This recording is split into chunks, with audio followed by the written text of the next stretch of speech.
need to be amended to reflect the intent of the Appropriation Act. The proponent of the motion underscored the need to rescind the Senate's decision on the long title, explanatory memorandum, and clauses 1, 13, and 14 of the bill.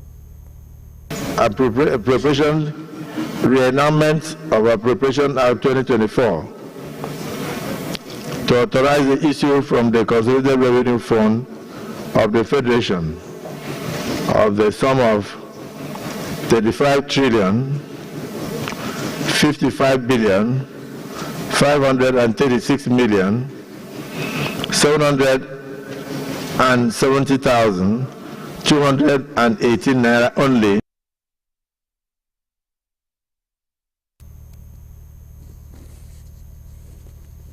The Senate has called on protesters to shelve their planned action and give President Bola Tinubu more time to address their demands.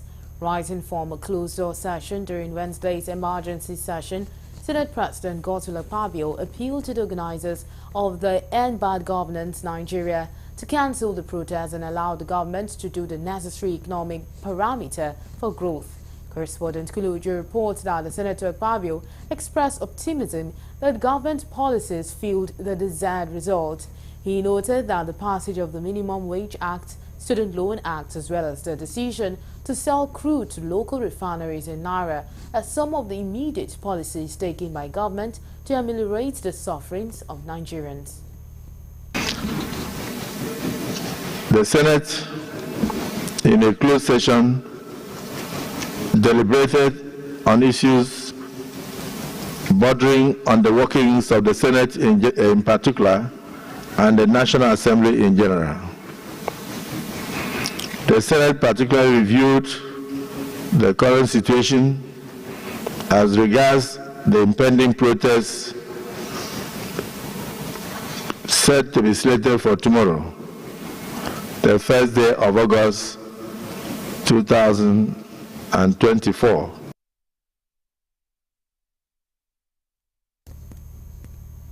You're still on to Galaxy Primetime News, and coming up next.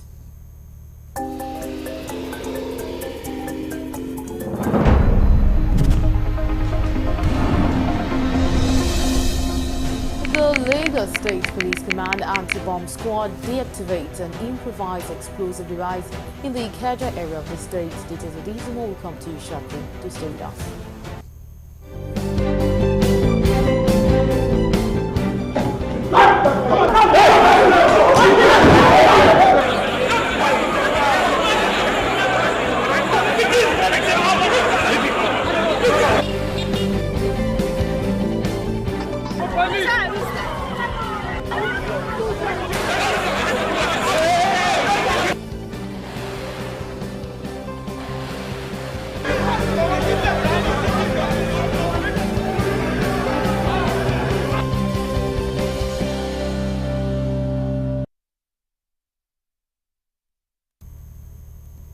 We're glad to have you back. Now, for more updates and latest news, please visit our website www.galaxytvonline.com. Connect with us on our X handle at Galaxy TV. Subscribe to our YouTube channel, youtube.com/GalaxyTVNews. You can follow and interact with us on our Facebook page, facebook.com/GalaxyTV. Don't forget to follow and tag us on our Instagram page at Galaxy TV. You can also avail our eyewitness feature via WhatsApp.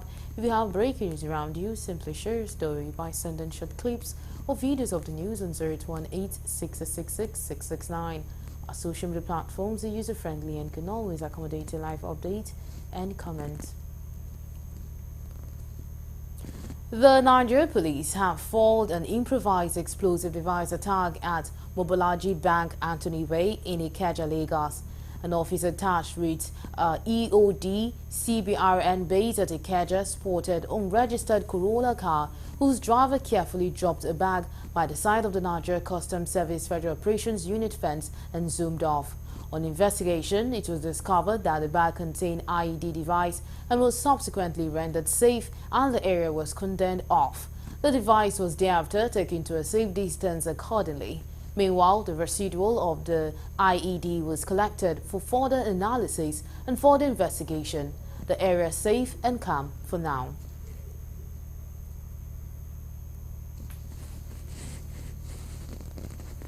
Ahead of the planned nationwide protest in the country, security agencies in Kaduna have embarked on a joint show of force to forestall any possible breakdown of law and order in the state. Galaxy TV Bosan Yakusak reports that the exercise is to ensure the state remains peaceful and lives and properties of law-abiding citizens are protected before, during and after the protest. The show of force, comprising the military, Air Force, Federal Road Safety Corps, DSS among others, which began from the police headquarters, took the security personnel to Kawo, Rigasa, Sabuntasha, Barnawa and so on. Anybody who is interested in this peaceful protest should come out and let us interface with them. Let us have their names. Let us have inform us the route that they will follow so that we can deploy our men to give them cover so that there will be a peaceful protest. But as I'm speaking to you now, up to this moment, we have not received any letter in the state that any group are interested in coming out in this protest. We cannot take any violence. Any violence, we cannot take it. Anybody that is trying to bring down the peaceful coexistence of Kaduna. I know the Kaduna State residents are very good people. For the past 10 years, Kaduna State, we have not experienced any violence. And that is why we cannot allow any violence to hold.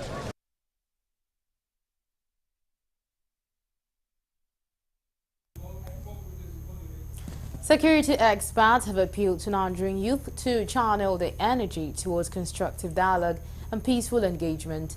The Executive Director, Center for Civil Relations, Open Dialogue and Development, Austin Peacemaker Inade, made the appeal while addressing journalists in Abuja on Wednesday. He urged all citizens not to be swayed by those who seek to exploit Nigerians' frustration for their own gain. He also encouraged youth to rise above the rhetoric of division and work collaboratively to address their grievances with Nigerian leaders. The Executive Director stated that the best way out of the whole challenge being faced by the country is to engage in dialogue and not distraction. To unity and constructive engagement, fellow Nigerians, particularly our vibrant and resilient youth, it is time to channel our energy towards constructive dialogue and peaceful engagement. Let us not be swayed by those who seek to exploit our frustrations for their own gain. Instead, let us raise and rise above the rhetorics of division and work collaboratively to address our guilt. The federal government has again appealed to Nigerian youth to shelve the planned protest, saying the demonstrations will only yield negativity. Correspondent Nabuchi sent in this report.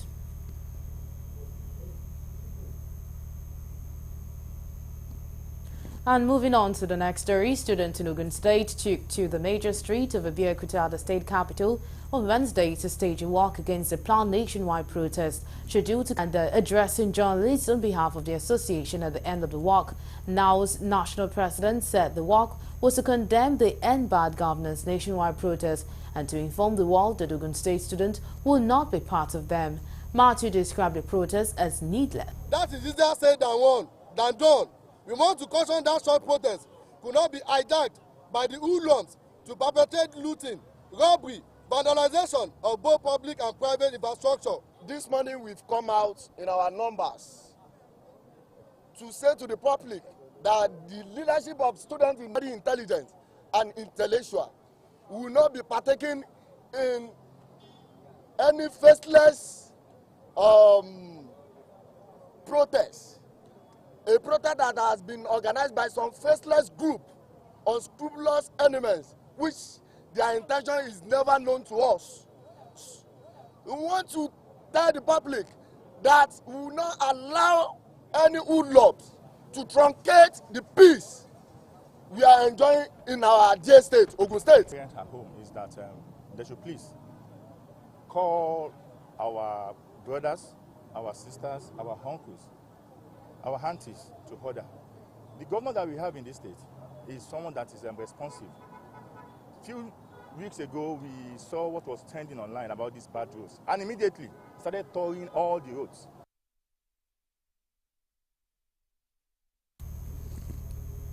Lagos State Lagos State Police Command has promised adequate security during and after tomorrow's planned protest for both the protesters and those that want to go about their lawful businesses in and around the state. Speaking with Galaxy News correspondent Lebi Joseph at the Police State Command headquarters, the Police Public Relations Officer Benjamin Hundain said the police understand the constitutional right of the people to protest and it shall not deprive them of the opportunity.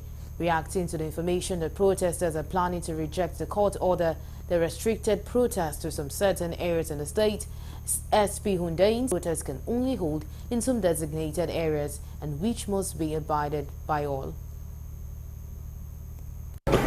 Our position is to provide security for peaceful protesters and also apprehend troublemakers and make sure they face the law. So Lagosians are encouraged to go out for their lawful businesses, and for those that want to protest, you are free to come out. We'll guarantee your security. And this also goes as a warning to troublemaker enforcement agency, and it's our duty to enforce the law. So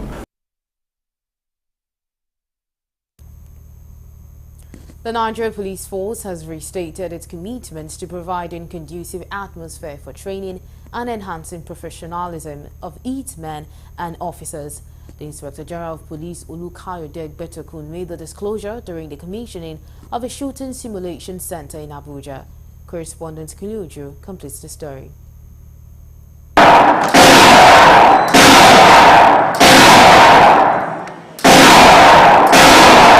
The Nigerian Police Force cutting-edge indoor shooting simulation center in Abuja has been designed to serve as a training base for police personnel.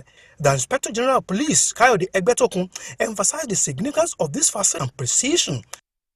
This cutting-edge facility, which is poised to set a new standard for law enforcement training in Nigeria and beyond, is a testament to the innovative spirit and collaborative efforts of our ICT department and our partners. This center, being commissioned today, is a key resource for training and development in the Nigerian Police Force.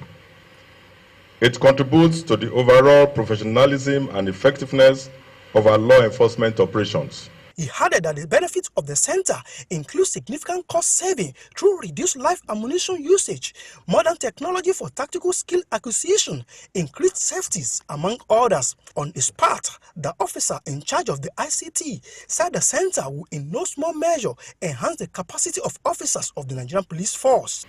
The simulation center is more than just a training facility.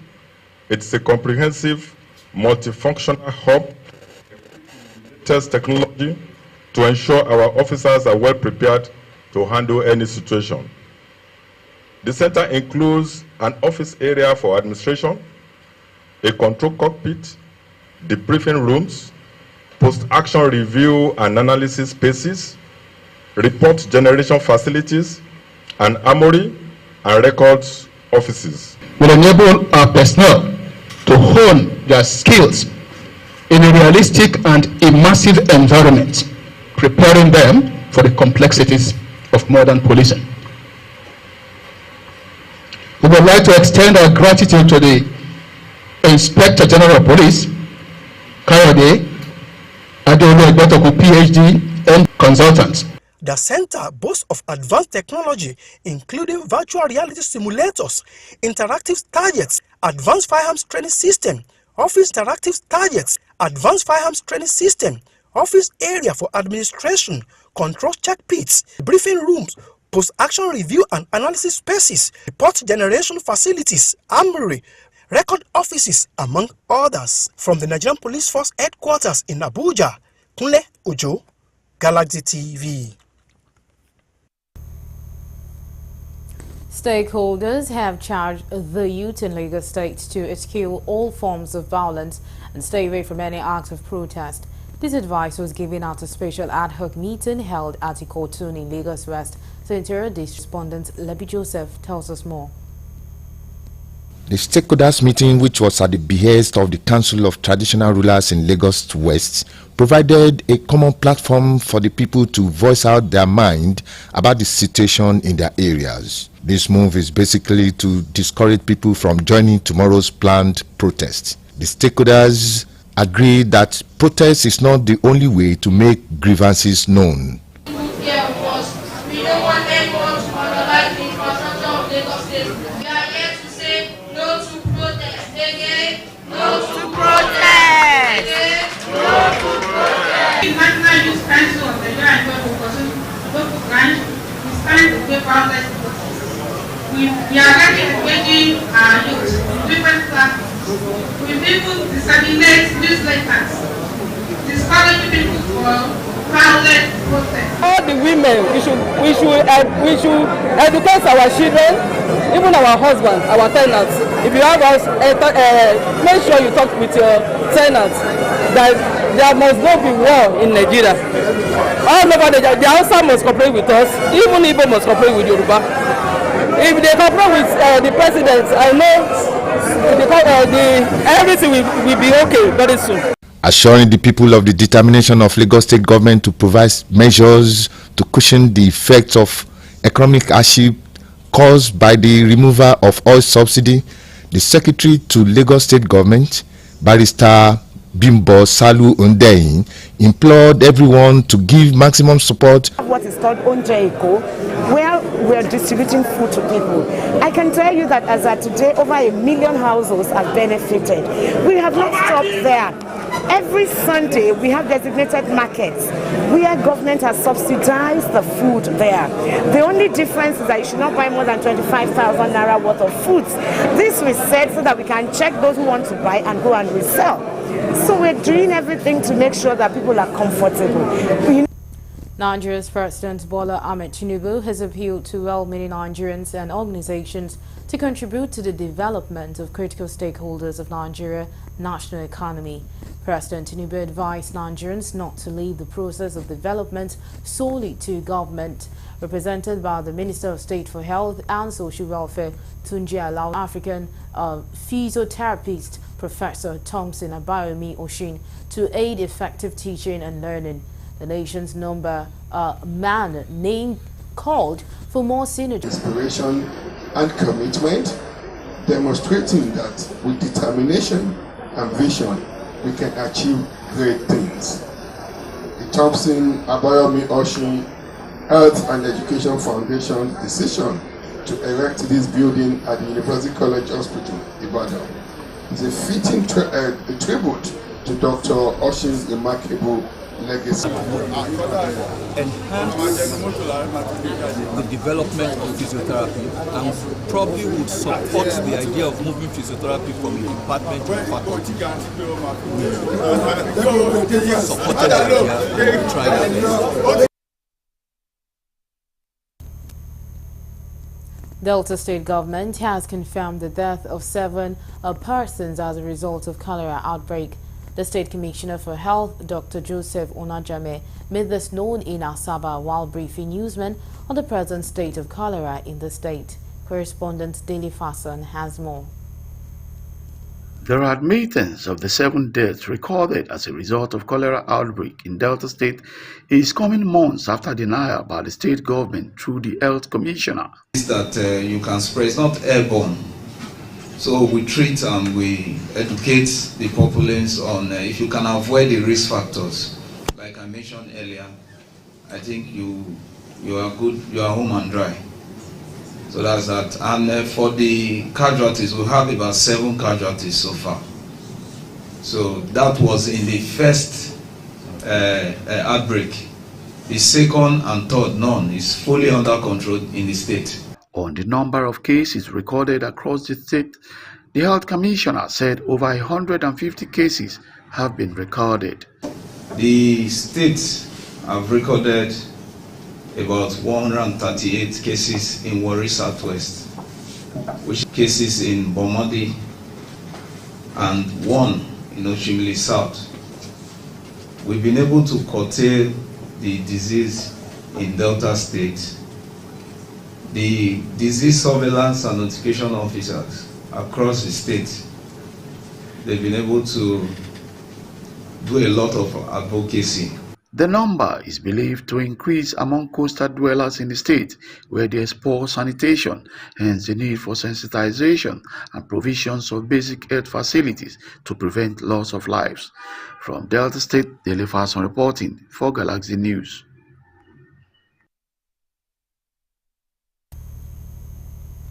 The Nigerian Education Loan Fund, NELFund, says it has disbursed a total of tertiary institutions that applied for the loan. The Managing Director of NELFund, Akintunde Sawyer, disclosed this at a news conference in Abuja on an increase in the number based on applications. According to him, the fund is working on reviewing another 100 institutions whose application had been received. Sawyer said an additional disbursement of 850 million naira would leave NELFund to various institutions due to receive the loans. He also disclosed that a total of 260,000 students had been approved for payment of upkeep loans and the institution's charges. The fund has been able to disburse students' institutional fees amounting to 100% of fees covered for 20,000 students. I'll speak to the amount later. These 20,000 students are based across a number of esteemed institutions across the country.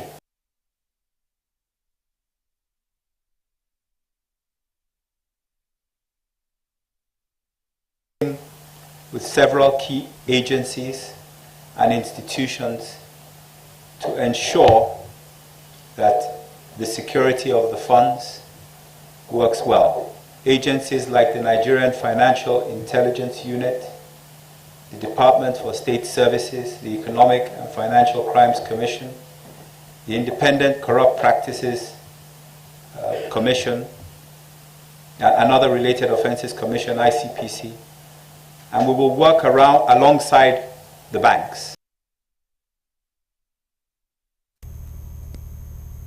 National Agency for the Prohibition of Trafficking in Persons, NAPTIP, have called on parents and caregivers to act responsibly towards the children and wards under them to ensure that they don't become vulnerable to human traffickers, as the menace of trafficking of underage children in our communities has become worrisome. The Makurdi Zonal Commander of NAPTIP, Gloria Bai, commemorating the 2024 World Day Against Human Trafficking, says everyone must join in the campaign to say no to human trafficking in Benue State.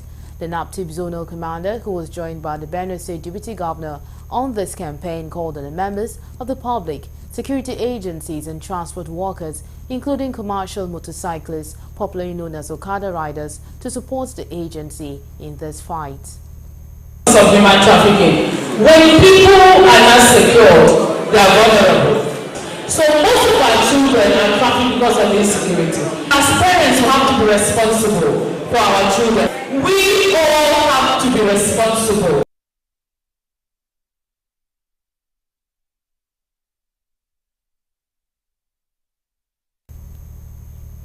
In search of a security architecture to manage security as well as breach the gap between surveillance and security agencies towards tackling crime and criminality, over 90 billion naira have been deployed to achieve this feat by the Benue State government. The State Deputy Governor, Dr. Sam Odei, confirmed it during Digital Security Town Hall meeting organized by offices of the Special Advisors to the Governor on Security in Makurdi, stating that these cannot be achieved without the collaboration with members of the public using modern technology since the world had gone global.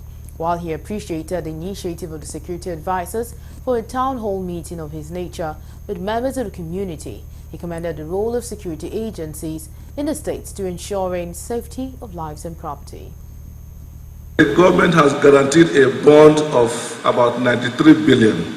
The government is already deploying 93 billion to digital infrastructure in the state. But the good news is that we have a... We want to draw the law and order agencies together to be on one group, and it's similar to tackle insecurity.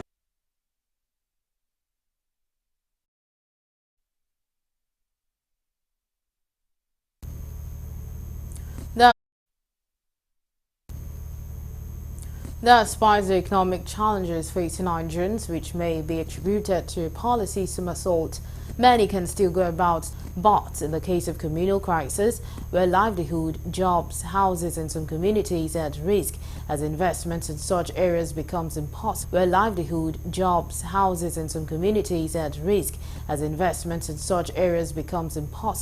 as a result causing hardship and reduced food production.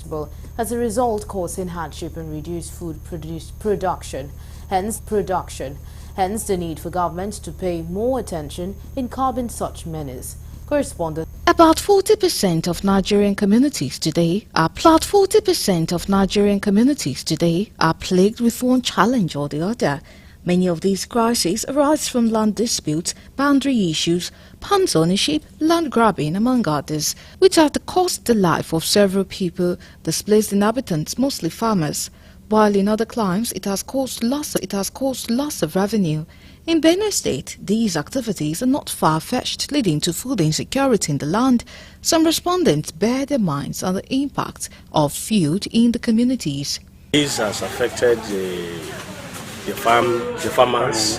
They are no longer farming the way they used to farm. People have run away from their ancestral homes to other cities to look for refuge. There is no place for them to stay and farm anymore. So the food issue has become a problem, and those people that used to come from far places to buy foodstuff in Benue State here and states we get revenue from it, they are no longer coming. Most of these communal crises in Benue State, some of them are politically motivated, while some are age-long crises. Most of the times, politicians are deeply involved. Some stated that some of the communal crises are linked to politicians for selfish reasons.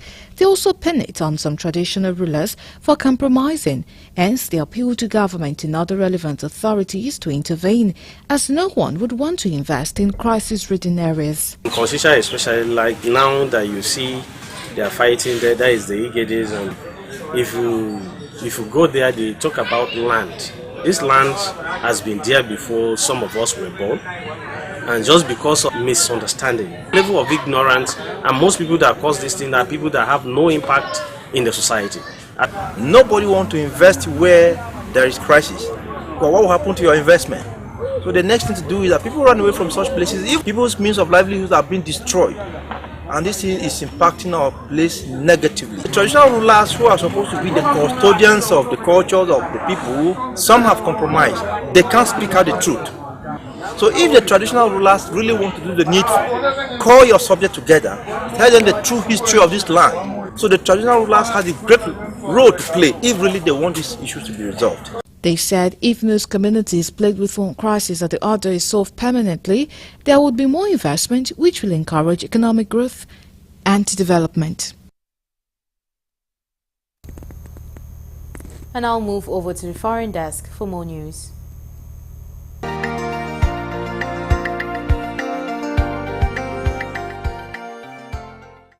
Hello and welcome to the foreign news. Hamas says its political leader Ismail Haniyeh has been killed in an Israeli attack in the Iranian capital. According to Iranian media, an airstrike hit a building for war veterans in Tehran where Haniyeh was staying. Haniyeh, who is 62 years, was widely considered Hamas' overall leader and played a key role in negotiations aimed at reaching a ceasefire in the Gaza Strip. Israel has not commented, but it has promised to destroy Hamas following the 7th October attack on southern Israel, which killed 1,200 people. On Wednesday, the Israeli government press office posted a photo of Haniyeh on social media, captioned with the word "eliminated," which it has subsequently deleted. According to Ukraine, says it has repelled one of the most massive attacks launched by Russia since the start of the war.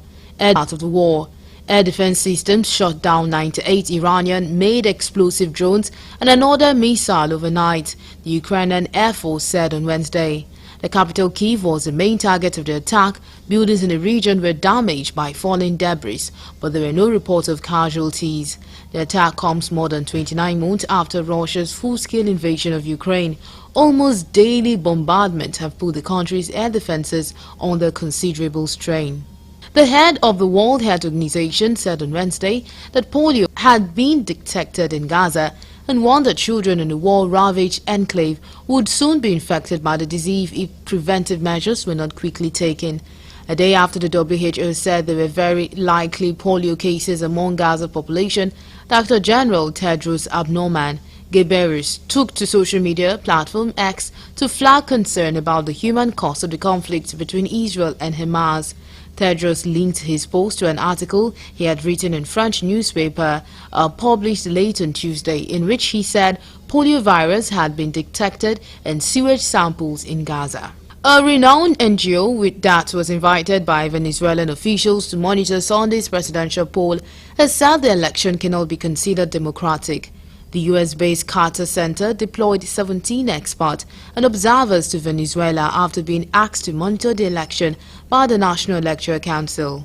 On Monday, the CNE, which is dominated by government allies, declared President Nicolas Maduro the winner, but the result has been disputed by the opposition, which says voting tallies shows its candidate Edmundo Gonzalez has won by a wide margin.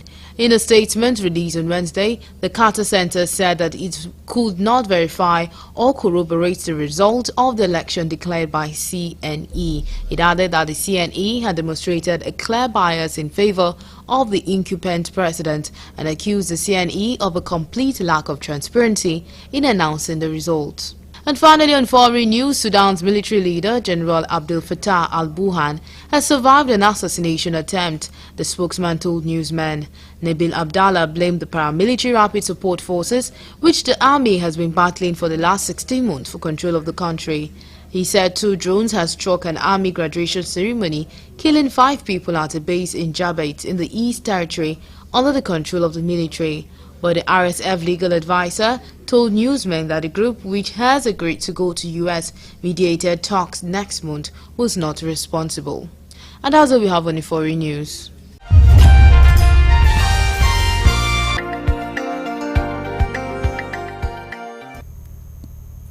And up next is entertainment news.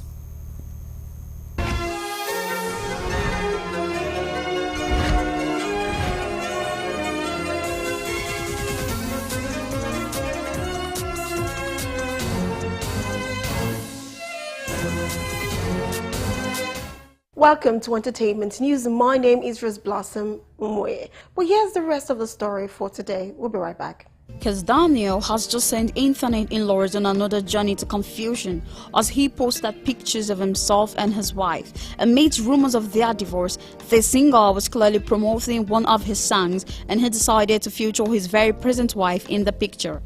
Because Daniel wore a Lagbaja-inspired face mark on attire, while his wife dressed in a maxi dress and matched his outfit. Netizens were left in a rut, with many of them